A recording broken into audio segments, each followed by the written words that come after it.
Hi guys, James at Rampant Lion Reviews again for you today with another beer review. For this one, we are going to head over to Ireland once again for the first time in what feels like a good long while. Now, for this review, we are going to go to another brewery that I've never tried anything from before. I've heard some good things about these guys though from people I know in the Irish beer scene, and this is a style of beer that I very much enjoy, so I have to say I'm quite curious to see how it turns out. But the Irish beers that we've reviewed on the channel for you before have been very, very nice, and this one was kind of somewhat of a random find through Systembolaget here in Sweden. So yeah, I just kind of thought, bugger it, why not? Whenever I get the chance to support the Irish beer scene, I will always do that. So very much looking forward to this one, as I said. Hopefully it's another good beer, hopefully it makes for an interesting review, and as always, I hope that you guys enjoy my take on this one as well. So yeah, for this review then, we are going to head to a little place called Inniskeen in the southeastern part of County Monaghan, which is right on the border between Northern Ireland to the north and the Republic of Ireland. It is inside of the Republic of Ireland,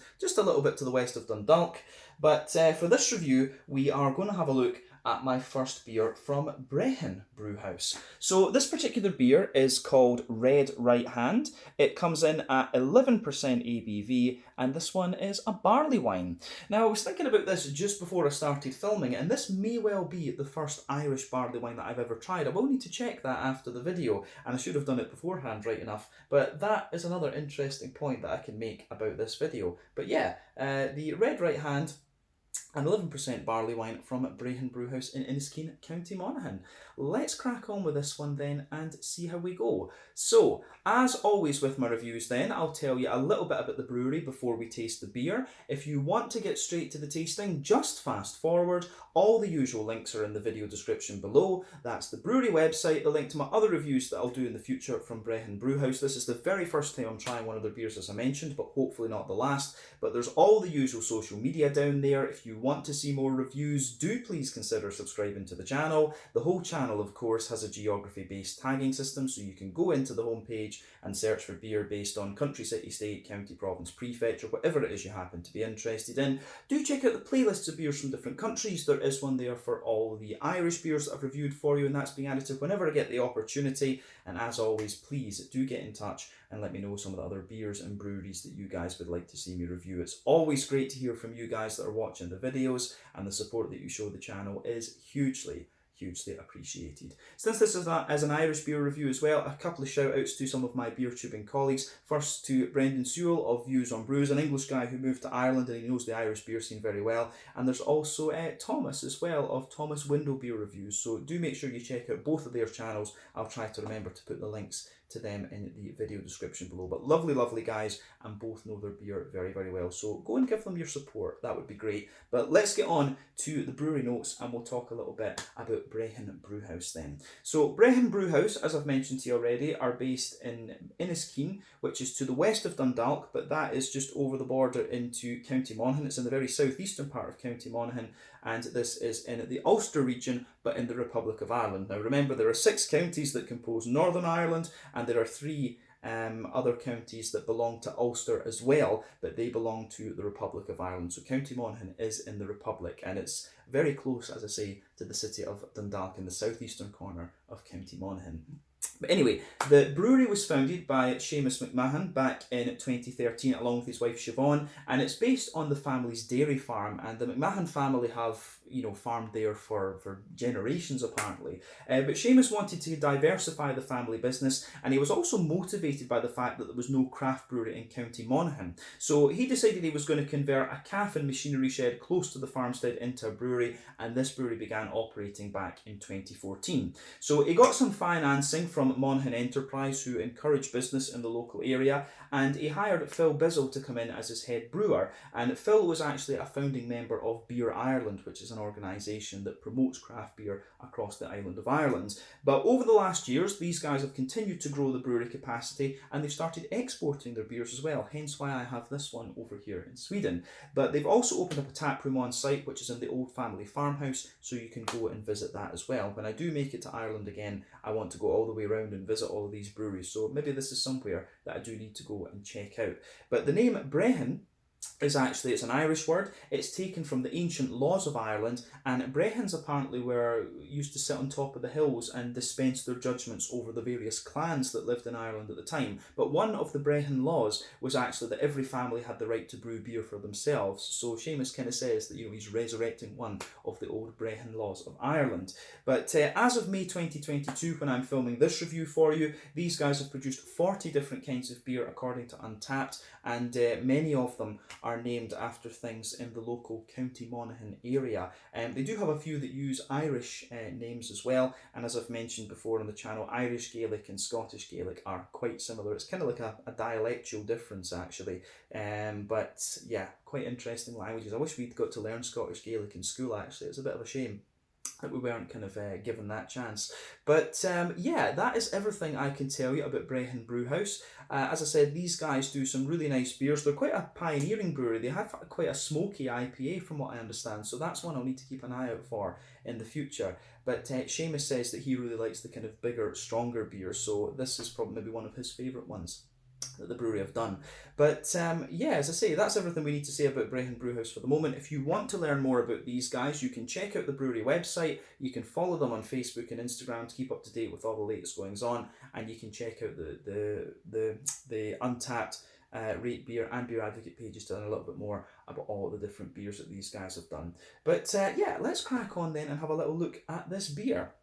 So, one thing I noticed that was a little bit unusual about this beer is that it's a 473ml bottle. Now, 473ml is 1 American pint. So I'm not sure if this is maybe something that they've done specially because it's an export beer. Maybe they put them, maybe these beers are going to America as well, I don't know. So that would kind of make sense that it's 1 American pint. But a 473ml measurement over here is quite unusual unless it's an American imported beer. So I thought that was quite interesting. And the thing as well, a 473ml bottle. Yeah, because normally they would come across, the American ones would be in cans actually. So yeah, that was another wee bit of an unusual thing about this beer. But as you can see, there is the red right hand, and the red right hand is a symbol of the Ulster region on the island of Ireland. But yeah, looks pretty cool. So you will notice that the red hand of Ulster is on the Northern Irish flag as well. But it tells you a little bit about the beer on the side here, and I should also point out that this one is aged in bourbon barrels. So it says the red right hand Barleywine beer. The red right hand is symbolic of the historic clans of Ulster. It embodies strength, unity, and character, just like Brehon Brewhouse's bourbon barrel aged barley wine. Earthy and sweet with a distinctive red hue. Easy to drink despite its 11% ABV pop. Flavours from the aging giving a dry, clean flavour that is mellow and smooth. And this one, I should point out, is an all barley malt base. No oats or wheat or anything like that in this one. Of course, you do get rye wines and wheat wines as well as barley wines, but I'm not sure exactly what percentage of the malt base is oat and rye in these things. But oat, wheat and rye wines are pretty interesting beers actually. I first encountered like a wheat wine when I was over in Japan, and it's a style that they brought over from the States, which I had no idea about until I found the Japanese one. But yeah, a bourbon barley's barley wine coming in at 11% ABV.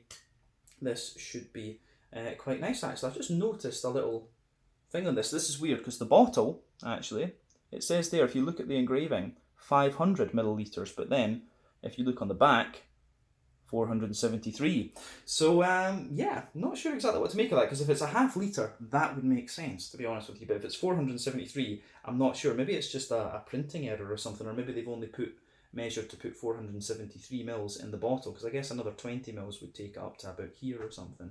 But yeah, anyway, plain red bottle cap on this one. If memory serves me correctly, I paid 60 Swedish kronor for this, so that is about €6.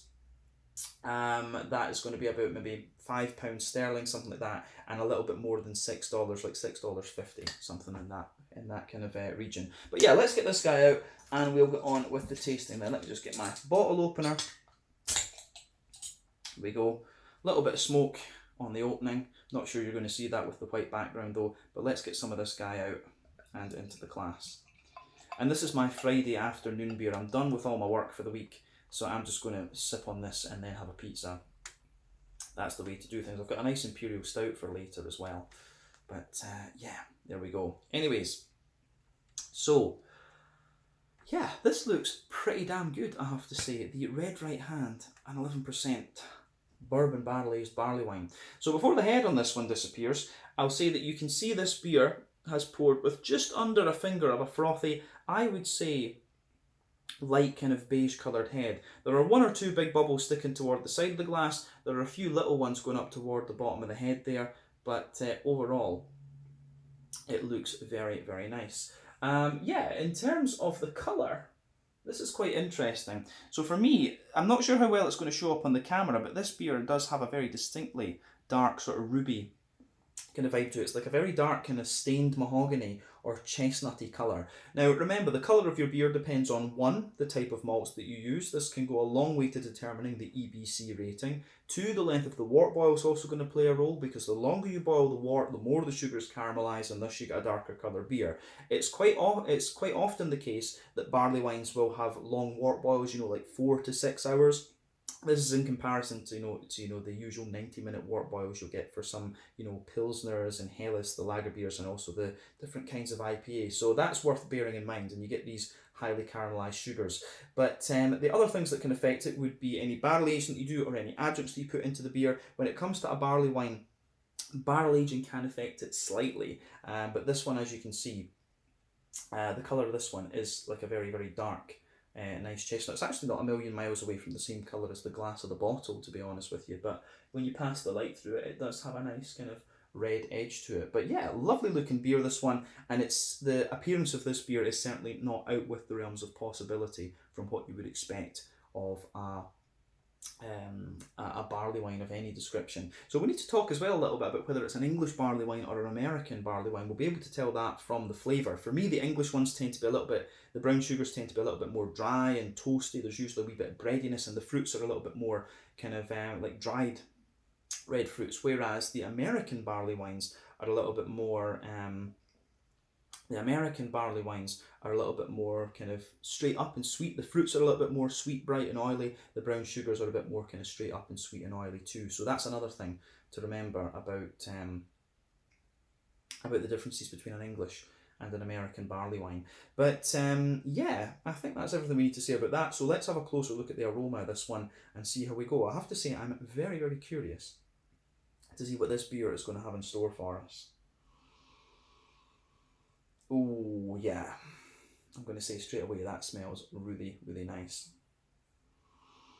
Yeah, on the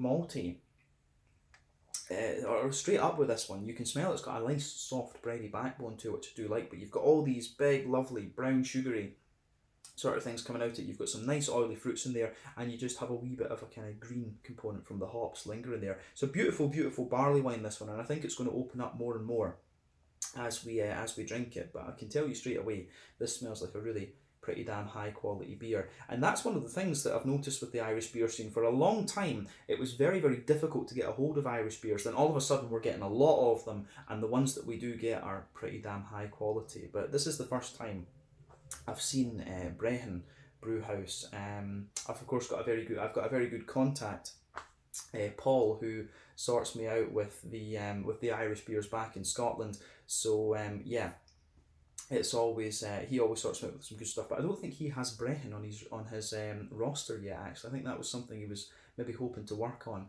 But yeah, I'm just going to say straight away, this. From the aroma of this beer, I've got a feeling that if he isn't looking at this one, I'll need to tell him about it.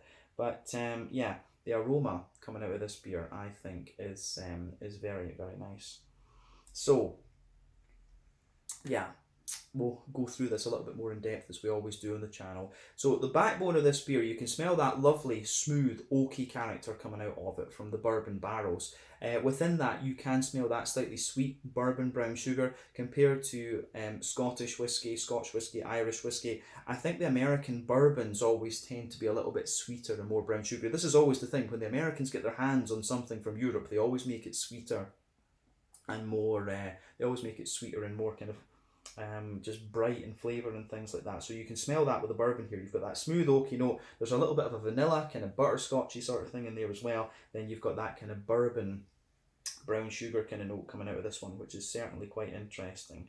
On top of that, of course, you start to get the brown sugars and the bread from the beer itself. So for me, there's like a very sweet kind of like wholemeal brown bready sort of thing. It's almost like somewhere in the middle of like a German rye bread and a straight up wholemeal kind of thing. So that's a kind of signal of an English barley wine when it's a bit more bready like that. I always think it's and especially when the bread has a wee bit of grain to it. It always makes me think more of an English barley wine than an American barley wine. I should say that. So yeah, definitely a little bit of a kind of brown bready character to this one. Absolutely. I'm starting to get one or two little nutty aromas coming out of this beer too. So that is quite interesting.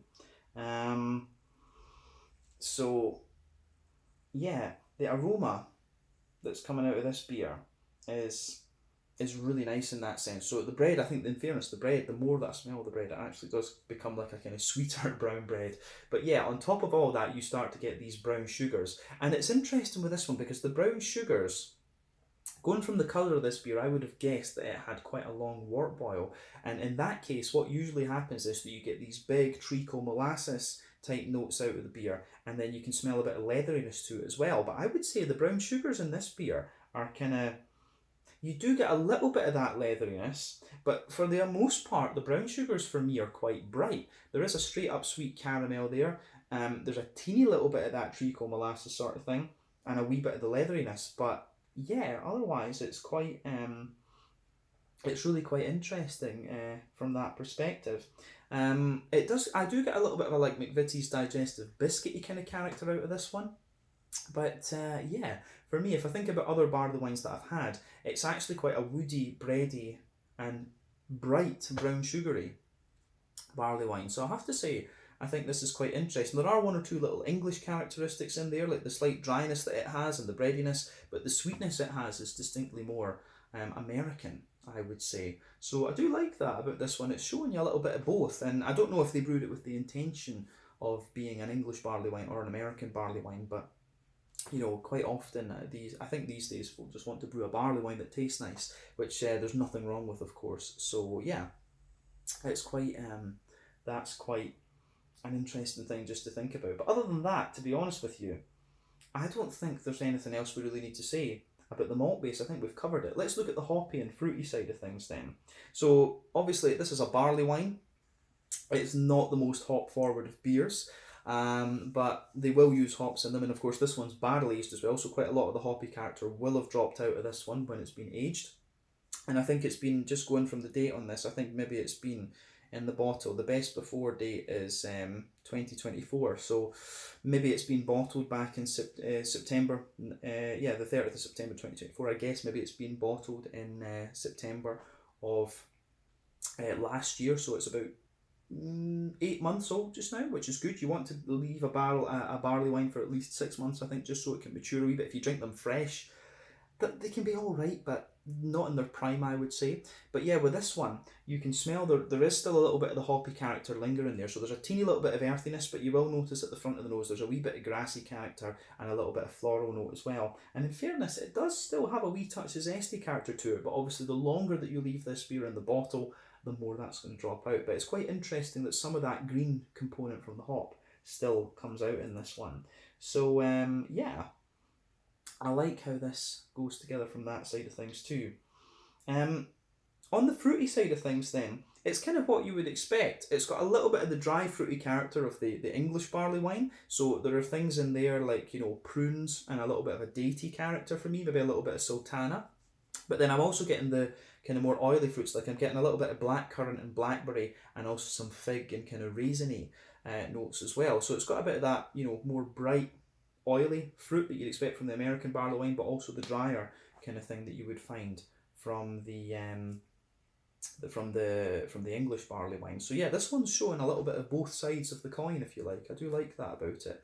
But yeah, as I always say, take a wee bit of time to enjoy the aroma of these beers before you get stuck into them. But I think it's about time that we have a taste of this one. So yeah, this one is the Red Right Hand, an 11% bourbon barrel aged barley wine from Brehon Brewhouse in Inniskeen, in the southeastern corner of County Monaghan in the Republic of Ireland, but in the Ulster region in the northern part of the island. Let's get stuck into this one and see how we go. Slàinte, skål, cheers.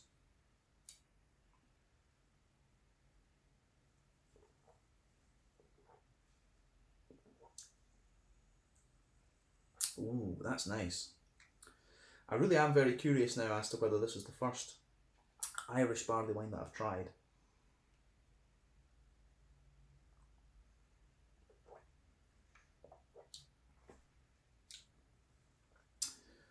Yeah,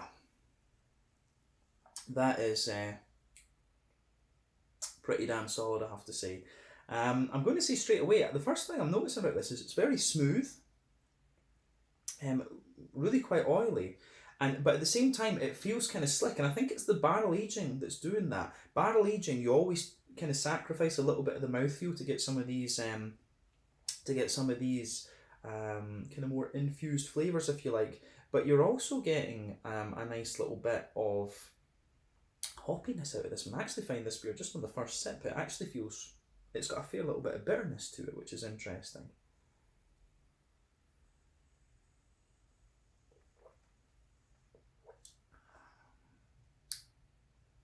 Yeah, this is good. I'm going to say straight away, I like this one. It is pretty damn solid.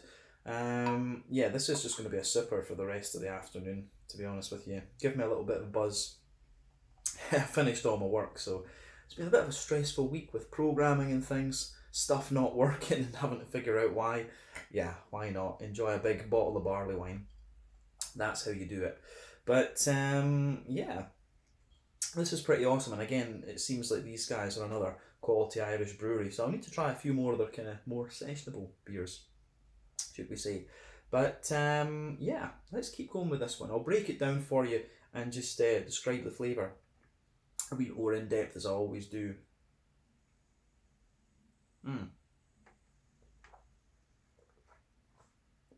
So, um,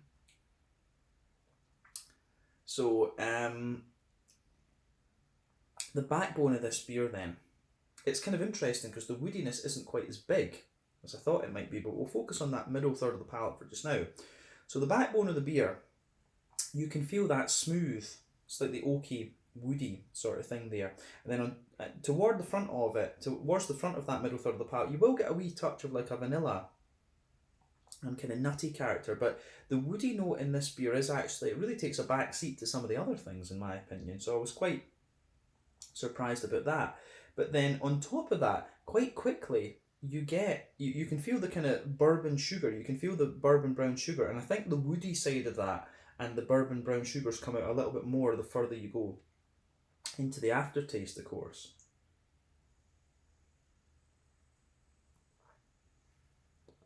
So yeah, for me, that side of this beer is pretty interesting.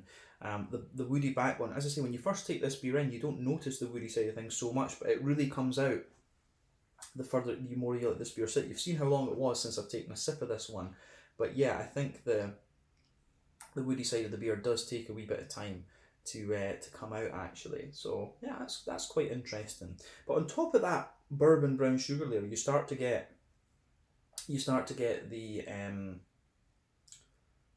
you do start to get the kind of, you get quite a little bit of bread crust out of this one. Like, it does feel like a really grainy kind of tiger roll or something like that, you know, with one of these really grainy bread crusty notes. So you can feel that. You do, on top of that though, I should add, the graininess actually adds a wee bit of dryness to the beer. So you've got the woody notes, the bourbon brown sugars, then a bit of this grainy bread crusty sort of thing. But on top of that, you start to get a sweeter bread. You get a little bit of an almost rye bready kind of note and a more wholemeal sort of thing. So that's there. The English, the bready characteristics and bread crusty sort of things that you get out of this one are distinctly more, they're distinctly more, how should we say, they are distinctly more English, I should add. So yeah, the beer does have the malty side of it. It feels a little bit more English in the flavour than it was coming across as being in the aroma. I should say that about it.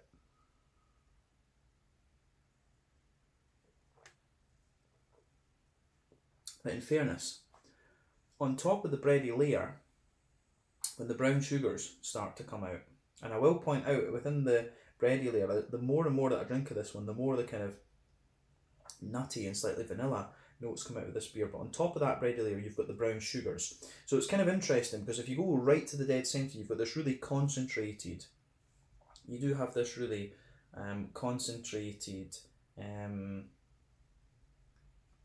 what do you call it? You do have this really kind of concentrated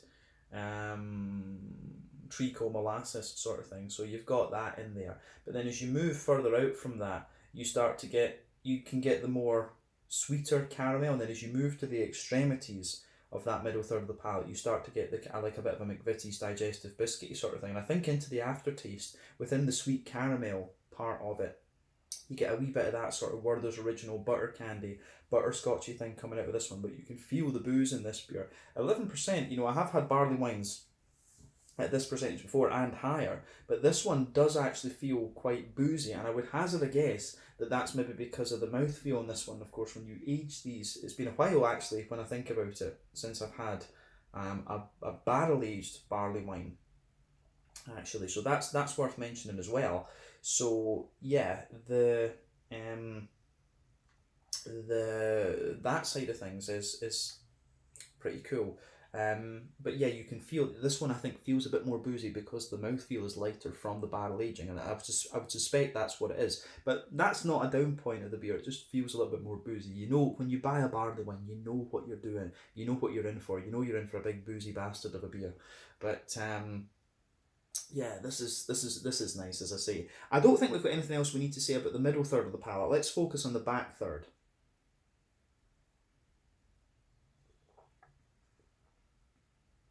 So the back third of the palate is quite straightforward in this one.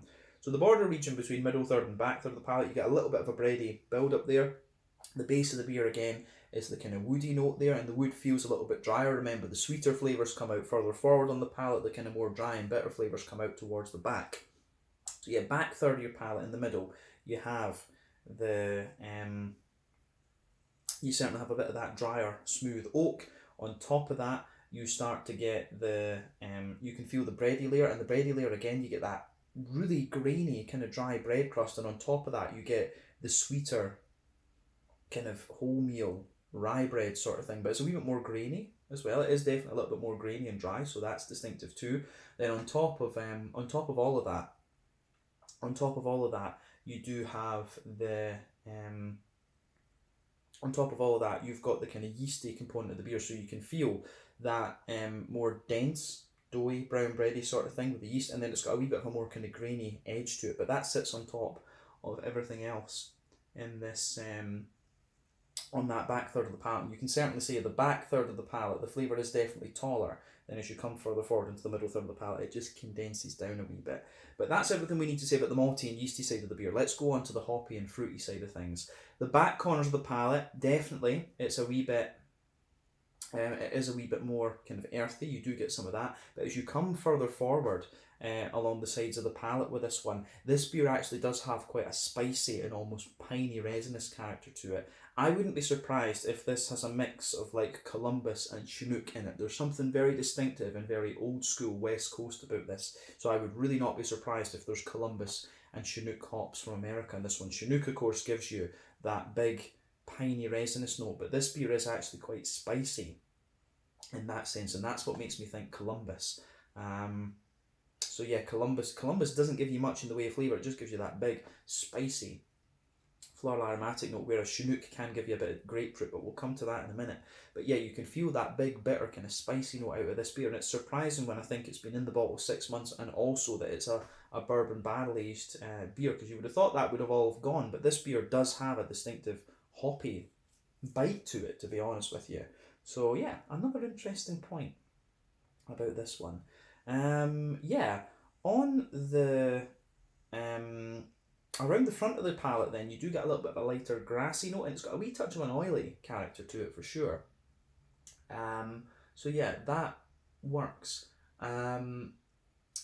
I don't think there's anything else we need to say about the green component, but I'm surprised. As I say, I'm just surprised at how bitter this beer actually is. So let's focus on the front third of the palate and the fruity side of things to round off. So the border region between front third and middle third of the palate, again, you get a little bit of a bready build up there. It almost comes across as being a little bit cakey, like a kind of fruit loaf sort of thing. Then the base of the front third of the palate is a little bit more kind of woody, yeah, it's got a little bit of that more kind of woody character to it, and then just a wee bit of a smooth, slightly sweet brown bready character too. And then on top of that, as I always say, you get that nice oily bubble where the juicy fruity esters roll their way out of the beer. So let's look at that.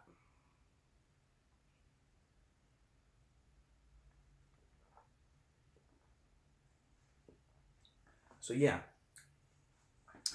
for me, the fruity side of this beer is kind of interesting. You've got a few things going on here. So the back half of that front third of your palate, you do get a little bit of this kind of, you do get a wee touch of like it's actually more like English fruits on the back half, I should say. So you've got this kind of datey, like you can feel kind of like dates on the top, then you've got this kind of dry sultana. You know, for those who don't know, sultanas, dry white green grapes. You get this sort of thing on the back half of that front third of the palate, and that blends quite well with those sort of fruit roll bready kind of flavours I was talking about. But as you come further forward, you can feel the beer, it does develop a slight touch of a figgy note, and then into the front half of that front third of your palate, you have a little bit more of a, you've got a little bit of a more, how would we say it? You do have a little bit of a more kind of, you've got a figgy base, a little bit of a black currant, and a wee bit more of a kind of blackberry sort of thing to this one. So yeah, I do like how all of that goes together in this beer. The fruity side of it is quite nice. So at the back, you know, at the back of that front third of your palate, you're getting more of an English barley wine fruit, but then toward the front, you get the more oily American things. That's maybe another way to say it, is the English barley wines tend to be a little bit more dry, fruity, you know, like sultanas, dates, prunes and stuff like this. You can get a bit of red fruitiness, whereas the American ones are a bit brighter, you know, black currants, blackberries, figs, plums.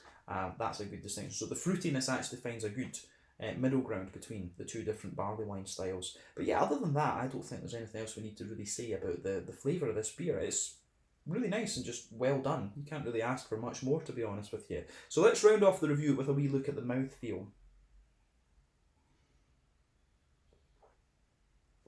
Mouthfeel, I'd say it's at the bottom end of full bodied. The carbonation's quite smooth. This beer does have a little bit of a kind of slickness to it, and I think that's because of the barrel aging. It's not quite as thick as it would be if it wasn't barley. You always sacrifice a bit of the mouthfeel for the barrel aging.